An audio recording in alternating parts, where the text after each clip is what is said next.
Friends, मैं सत्यम कुमार और एक बार फिर आपके समकक्ष मैं हिंदी एडिटोरियल का जो एनालिसिस का हम लोग तैयार किए थे कि हम लोगों को करना है, उसी को आज मैं अग्रसर कर रहा हूँ। और आज का जो एडिटोरियल है वो बहुत ही अच्छा एडिटोरियल है। हम उससे बहुत कुछ सीख सकते हैं अपने जीवन के बारे में, कैसे ये देश चल रहा है, किस तरह ये देश मुड़ रहा है, इसकी संस्कृति क्या है ना। तो सबसे पहले हमको इसका टाइटल पढ़ना है कि टाइटल क्या है इसका। तो टाइटल की अगर बात करते हैं तो एडिटोरियल जो है वो फुल्ली बेस्ड है किस पे, hate crime and punishment, okay, on violence over hurt sentiments. Means किसी का अगर हर्ट हो रहा है, सेंटिमेंट, किसी की भावना अगर हर्ट हो रहा है ना। सबसे पहला हेट क्राइम होता क्या है? तो एक ऐसा क्राइम जो मोटिवेटेड हो, जो बायस्ड हो, है ना, जो पक्षपात है, जो हेट फैला रहा हो समाज में, है ना। और उसके लिए हमको पनिशमेंट का निकालना होगा कि उसको पनिशमेंट दिया जाए। कोई भी व्यक्ति हो, चाहे कोई भी पद पे हो, अगर वो हेट फैला रहा है समाज में, है ना, समाज में अगर वो घृणा फैला रहा है तो ही must be punished. On violence over hurt sentiment, अगर किसी का सेंटिमेंट हर्ट होता है तो व्हाट वी डू, हम लोग जो है कानून अपने हाथ में ले लेते हैं, हाँ, है ना। रिटेलिएशन के रूप में हम किसी का जान ले लेते हैं। तो this is not fair, okay. There is Supreme Court, there is constitution in India, means each and everything should be according to the book. सभी चीज़ क्या है ना, कानून के मद्देनजर रखते हुए करना चाहिए। वी शुड नॉट टेक कानून को अपने हाथ में नहीं लेना चाहिए। तो स्टार्ट करते हैं पढ़ना, थोड़ा ध्यान से देखना है इसको। बोल रहा है कि there needs to be zero tolerance for violence over hurt sentiment because of hate speech. Zero tolerance होना चाहिए। जीरो टॉलरेंस क्या होता है? मीन्स सहन करने की शक्ति नहीं है ना। टॉलरेंस नाम का कोई चीज़ नहीं होना चाहिए। अगर कोई ऐसा बंदा है जो समाज में हेट फैला रहा है तो ही must be punished, okay, because of hate speech. अगर हेट स्पीच के कारण किसी की भावना को चोट पहुंच रहा है ना, किसी की भावना को चोट पहुंच रहा है तो उनके साथ ना जीरो टॉलरेंस मीन्स जीरो, शून्य सहन शक्ति का जो तरीका है उसको अपनाना चाहिए। India laws on freedom of expression are clear about the reasonableness of the right of to exercise. India में जो हम लोगों को राइट दिया गया है, किस चीज़ का राइट दिया गया है? अभिव्यक्ति का राइट। हम अपने विचार को अभिव्यक्त कर सकते हैं, है ना। तो ये जो राइट दिया गया है इंडिया में वो रीजनेबलनेस है ना, वो तर्कसंगत है ना, एक्सरसाइज करने के लिए, अब उसको यूज में लाने के लिए। But hate speech directed at communities and intended to fan communal hatred is not clearly defined in the law. लेकिन लॉ में ये डिफाइंड नहीं किया गया है। क्या नहीं डिफाइंड किया गया? जो हेट स्पीच दिया जाता है ना, किस लिए दिया जाता है? डायरेक्टेड एट कम्युनिटीज, कोई खास संप्रदाय के लोगों को लेकर, है ना, हेट स्पीच फैलाया जाता है। और वो इंटेंडेड होता है, उसका वो जो हेट स्पीच दिया जाता है उसका इंटेंशन क्या होता है, उसका इरादा क्या होता है? To fan communal hatred. Fan means क्या होता है? इंक्रीज करना। व्हाट? Fan means increase. तो इंक्रीज कम्युनल हैट्रेड मीन्स बढ़ावा देना किस चीज़ का? तो सांप्रदायिक घृणा का, हैट्रेड का। ये चीज़ हमारे संविधान में, हमारे लॉ में डिफाइंड नहीं है। हमको सिर्फ अपने विचार की अभिव्यक्ति का आज़ादी मिला है, विचार की अभिव्यक्ति का राइट्स मिला है। ये नहीं कि अगर आपको विचार की अभिव्यक्ति दिया गया है तो आप समाज में कम्युनल हैट्रेड फैलाएं, ऐसा कहीं भी लिखा हुआ नहीं है। However, there are provisions in the law that can be interpreted as allowing for criminalizing offenses that are related to hate speech, in particular those that are likely to incite violence. Means वैसे लोग, है ना, जो insight कर रहे हैं violence को। Insight means जो इनकरेज कर रहे हैं, है ना, इनकरेज कर रहे हैं किसी लोगों को क्राइम करने के लिए, वो इंसाइट अगर कर रहे हैं तो बोल रहा है ना कि हाउएवर, हालांकि देयर आर प्रोविजंस, ऐसा प्रस्ताव है ना, इन द लॉ, कानून में, दैट की can be interpreted as allowing for criminalising offence, है ना। अगर कोई बंदा है जो किसी को इंटाइस कर रहा है क्राइम करने के लिए, है ना, हेट स्पीच के द्वारा, तो उसको हम लोग क्रिमिनलाइज कर सकते हैं। उस ऑफेंस को हम लोग क्रिमिनल एक्ट के तहत उसको क्रिमिनलाइज कर सकते हैं, ओके। नेक्स्ट स्लाइड में चलते हैं। There have been rightful demand including from the law commission of India to add a specific provision in the Indian penal code to tackle hate speech. जो हेट स्पीच दिया जाता है उसको tackle करने के लिए डिमांड किया गया है। There has been rightful demand, okay. किससे किया गया? Including from the law commission of India, Bharat के जो लॉ कमीशन है उनसे भी किया गया है। किस लिए किया गया है? To add a specific provision in the Indian penal code, IPC में एक स्पेसिफिक प्रोविजन को, एक स्पेसिफिक, एक खास प्रस्ताव को ये ऐड किया जाए, है ना, जिससे क्या हो सके, जो हेट स्पीच है, जो लोगों के द्वारा अन्य दिया जाता है जहां तहां, उसको हम लोग टैकल कर सके, उसको हम लोग रोक सकें। It is imperative that lawmakers work on doing so, especially in the age of online media and messaging, where hate speech incidents have burgeoned into an even more significant problem. सबसे पहला burgeon means क्या होता है? जो begin to grow rapidly, आज का जो ज़माना है, we are living in 21st century, और आज जो है मैसेजेज, ऑनलाइन मीडिया है, जहाँ से हम लोग जो है ना, जो इस तरह के लोग हैं, जो असामाजिक तत्व हैं, वो आसानी से कम्युनल हेट्रेड फैला देते हैं हेट स्पीच के द्वारा। तो इस एज में, इस इरा में क्या है कि यह बहुत ही इम्पेरेटिव है, यह बहुत ही क्या इम्पेरेटिव है, मीन्स नेसेसरी है दैट कि लॉ मेकर्स, जो कानून के जो कानून बनाने वाले हैं, उनको वर्क करना चाहिए इस काम पे। उनको कोई एक ऐसा प्रोविजन ऐड करना चाहिए आईपीसी में, क्या, specially in the age of online media, खास करके जो एज अभी चल रहा है, जो युग अभी चल रहा है, किस चीज़ का, ऑनलाइन मीडिया का है, मैसेजिंग का है। Where hate speech incident have burgeoned into an even more significant problem, जहाँ पे हेट स्पीच जो है ना, वो क्या हुआ है, बर्ज्यून्ड हुआ है। बर्ज्यून्ड मीन्स बिगिन टू ग्रो हुआ है, बहुत ही तेजी से बढ़ रहा है ना। Where the hate speech burgeoned into an even more significant problem, और एक कहाँ, एक बहुत ही क्या है, सिग्निफिकेंट प्रॉब्लम होता जा रहा है। मीन्स एक ऐसा प्रॉब्लम जिस पे हम लोगों को बहुत ही बारीकी से सोचना चाहिए, हमारे गवर्नमेंट को, है ना, आम लोगों को सोचना चाहिए। That said, there is no justification for any form of hate speech to be countered with violence. ऐसा कहा जाता है ना, ऐसा है कि there is no justification for any hate speech to be countered with violence. अगर कोई हेट स्पीच फैला रहा है ना, तो उसका जस्टिफिकेशन जो है, उसका जो न्याय है, वो क्या है, उसको काउंटर्ड विद वायलेंस, अहिंसा से, हमको हिंसा से नहीं करना है ना। उस हेट स्पीच का कोई नियम होना चाहिए, कोई कानून होना चाहिए, ताकि जो ऐसा करे उसको पनिशमेंट दिया जा सके। ऐसा नहीं होना चाहिए कि हम हिंसात्मक होकर, हिंसा को अपनाकर उसका हम लोग क्या करें, काउंटर करें। As the adage goes, sticks and stones may break bones but words will not. ऐसा जो कहावत है, एडेज है, एडेज का हम लोग बहुत सारे सिनोनिम्स जब पढ़े हैं। एडेज मतलब जो एक्जियम होता है, जो डिक्टम होता है, जो सेइंग्स होता है ना।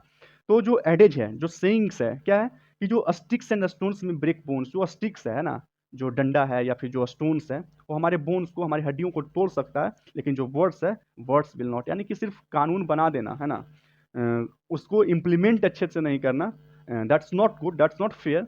उसको हम लोग को क्या करना है कि इम्प्लीमेंटेशन पे भी उसका ध्यान देना है। नेक्स्ट चलते हैं। There must be zero tolerance for violence, है ना। वायलेंस के लिए क्या होना चाहिए, जीरो टॉलरेंस होना चाहिए। The incident in Amravati Maharashtra where a chemist Umesh Kolhe and was knifed to death allegedly by 3 men in retaliation for sharing a post in support of former Bharatiya Janata Party. A spokesperson Nupur Sharma's comment on the prophet was on the same line as the dastardly murder of Taylor Kanhaiya Lal in Udaipur अभी अभी 2 incident जो हुआ है, वो बहुत ही निर्मम, बहुत ही क्रूर कहा जा सकता है ना। क्या हुआ है, द पहला जो इंसिडेंट हुआ है वो महाराष्ट्र के अमरावती में क्या हुआ है। एक केमिस्ट है ना, उमेश कोल्हे जिनका नाम है, उनको चाकू से मारकर हत्या उनका कर दिया गया, है ना, बाई 3 मेन, 3 लोगों के द्वारा। और किस लिए किया गया, इन रिटेलिएशन में, प्रतिशोध में, रिवेंज में किया गया, बदला में किया गया, बदले की भावना से किया गया है।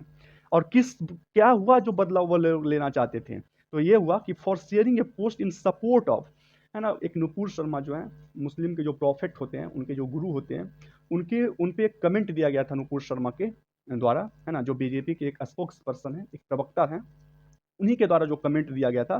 तो उन्हीं को कमेंट को सपोर्ट करते हुए इन्होंने एक पोस्ट किया था, और उसी पोस्ट का रिटेलिएशन में उनका, ये 3 लोग मिलकर उनका हत्या किया जाता है।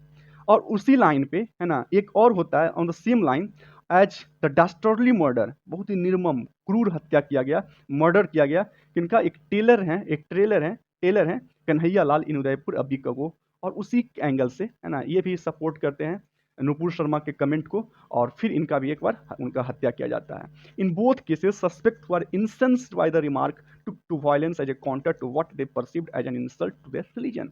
हम लोग पहले भी पढ़ें कि जो इंसल्ट हुआ है, जो आपके रिलीजन को, अगर आपके सेंटिमेंट को अगर ठेस पहुंचा है, तो आप कोई भी वायलेंस, है ना, उसको काउंटर करने के लिए आप वायलेंस का सहारा नहीं ले सकते हैं। आप हिंसा करके उसको काउंटर नहीं कर सकते हैं, आपको कानून का सहारा लेना पड़ेगा, है ना। तो इन बोथ केसेस, दोनों केस में क्या हुआ, पहला केस जो अमरावती में उमेश कोल्हे का जो डेथ हुआ, जो डिमाइश हुआ, और दूसरे केस में जो कन्हैया लाल का मर्डर किया गया उदयपुर में। तो दोनों केस में क्या है, जो सस्पेक्ट्स हैं, है ना, जो सस्पेक्ट हैं, यानी कि जो क्राइम करने वाले हैं, वो क्या हुआ, इंसेंस्ड, उसको क्या किया, इंसेंस्ड किया गया, उनको इन्फ्लेम्ड किया गया, उनको इनकरेज किया गया, है ना, बाय द रिमार्क, है ना, जो रिमार्क दिया गया, यानी कि जो नुपुर शर्मा के द्वारा जो पोस्ट हुआ, और उस पर जो इनका सपोर्ट था, तो उस रिमार्क पे क्या हुआ, took to violence as a counter, और इन्होंने क्या किया, वायलेंस को चुना, है ना, हिंसा को चुना, अब उसको काउंटर करने के लिए, to what they perceived as an insult to their religion, जो उनको लगा कि ये क्या है, हमारे रिलीजन का ना इंसल्ट है, हमारी भावना को क्या ठेस पहुंचा है, तो उसको काउंटर करने के लिए ये ऐसा किए। नेक्स्ट स्लाइड में चलते हैं। The two cases being proved by the National Investigation Agency NIA के द्वारा दोनों केस की जांच चल रही है। The culprit those involve in the planning and execution of this murder must be brought to book and accorded a strict punishment for their crimes. जो culprit हैं, है ना, जो दोषी हैं, those involve in the planning, जो इस planning में, है ना, मर्डर का जो प्लानिंग है, जो प्लानिंग किया गया था और जो फिर एग्जीक्यूशन किया गया था, तो इस सभी में जो शामिल हैं, है ना, must be brought to book, उनको brought to book, bring to book means क्या होता है, मीन्स पनिशमेंट देना उसको, है ना, उसको पनिश करना, पनिश फॉर एन ऑफेंस, है ना, किसी ऑफेंस के लिए उसको पनिश करना, तो उसको must be brought to book, उसको जरूर क्या देना चाहिए, पनिशमेंट देना चाहिए, and accorded a strict punishment for their crimes, and accorded means give और grant what, a strict punishment for their crimes, उनको क्राइम्स के लिए, है ना, क्या देना चाहिए, अ स्ट्रिक्ट पनिशमेंट देना चाहिए। Even as these hate crimes are investigated, it is imperative on the part of union and state government to quickly reassure citizens on the need of communal amity, and that the purveyors of hate speech and those indulging in violence in retaliation will be prosecuted. चलिए, जो हुआ उसका जांच चल रहा है ना, even these hate crimes are investigated, ये जो क्राइम हुआ है ना, उसका इन्वेस्टिगेशन चल रहा है।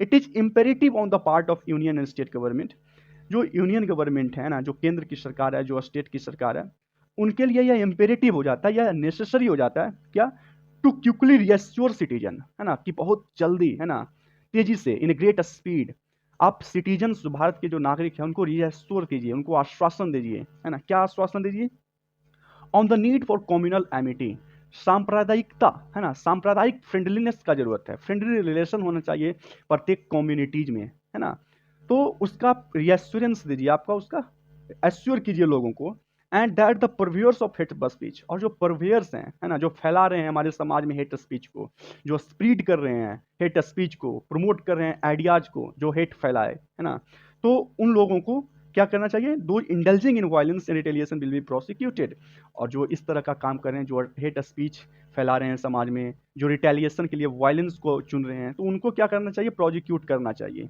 बट उनको पनिश करना चाहिए, उनको ऑफिशियली अक्यूज कर देना चाहिए, इसलिए कमिटिंग क्राइम।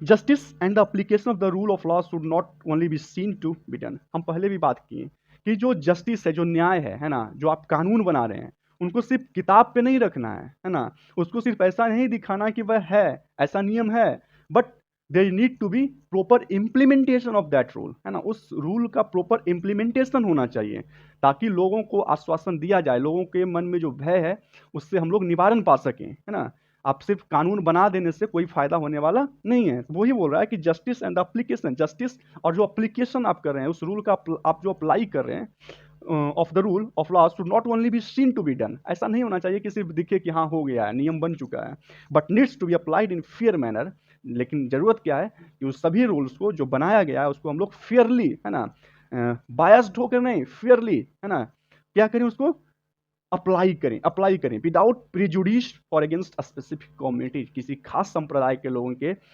प्रति पक्षपात होकर उस रूल को, उस नियम को इम्प्लीमेंट हम लोगों को नहीं करना है, बल्कि फेयर होकर, है ना, उसको हमको इम्प्लीमेंट करना है। आगे चलते हैं। The union and state government should not adopt repressive measures by using enforcement authority to inflict collective punishment for communities for individual act of transgression.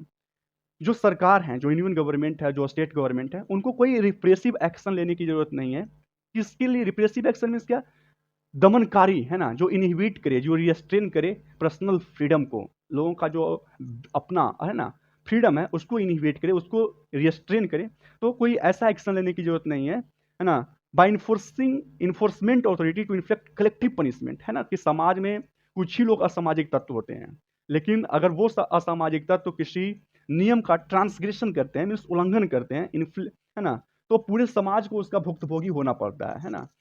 Each and every one of the society has to repent, okay. तो वैसे लोगों के लिए सरकार को क्या है ना, रिप्रेसिव एक्शन, जो दमनकारी एक्शन है, वैसा नहीं लेना चाहिए, टू इन्फ्लिक्ट कलेक्टिव पनिशमेंट, है ना, कि सभी लोगों को पनिश किया जाएगा, है ना, कुछ ऐसा नियम नहीं ला देना चाहिए, कुछ ऐसा प्रोविजन नहीं ला देना चाहिए।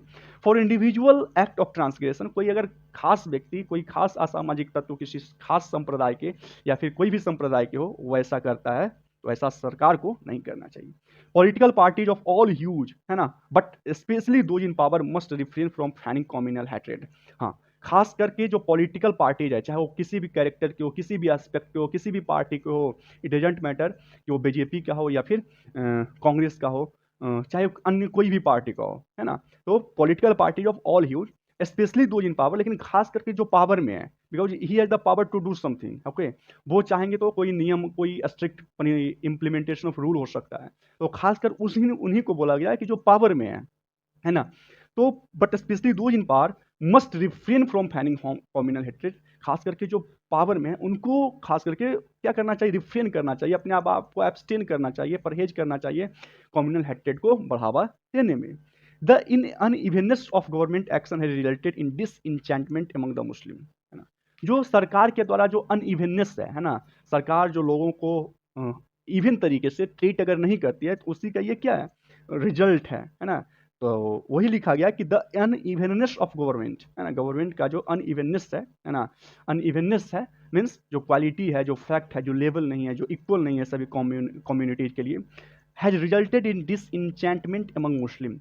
और इसी से क्या हुआ, जो मुस्लिम है ना वो डिसइंचेंटमेंट हो गए हैं, उनमें क्या हुआ है, डिसअपॉइंटमेंट का है, एक फीलिंग ऑफ डिसअपॉइंटमेंट है उनमें, है ना।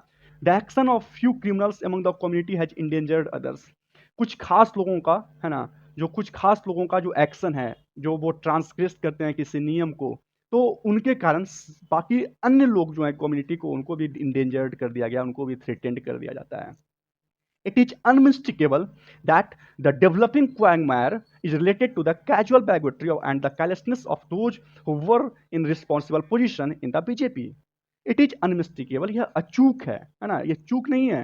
दैट द डेवलपिंग क्वैगमायर, ये इस तरह का जो क्वैगमायर है, इस तरह का जो ऑकवर्ड, जो कॉम्प्लेक्स, जो हैजार्डस सिचुएशन क्रिएट हुआ है, जो क्वैगमायर मीन्स जो भंवर जाल क्रिएट हुआ है इस तरह का, वो क्या है, related to the casual bigotry. Casual means जो इरेगुलर, है ना, जो अनकंसर्न बायोगेट्री, कट्टरपंथी दिखाया जाता है ना। एंड द कैलसनेस, कैलस मीन्स कड़ाई जो दिखाई जाता है, of those who were in responsible position the BJP, जो बीजेपी के, है ना, जो ये क्या, जो रिस्पॉन्सिबल पोजीशन पे हैं, जो जिम्मेदारी वाला पोजीशन पे हैं, जो अच्छे पद पे हैं, उनके द्वारा जो अनकंसर्न और इरेगुलर, है ना, इरेगुलरिटी और अनकंसर्न जो बायोगेट्री दिखाया जाता है, जो कट्टरपंथी दिखाया जाता है, वो क्या है, ये रिजल्ट है इस क्वैगमायर का डेवलप होने का। आगे चलते हैं।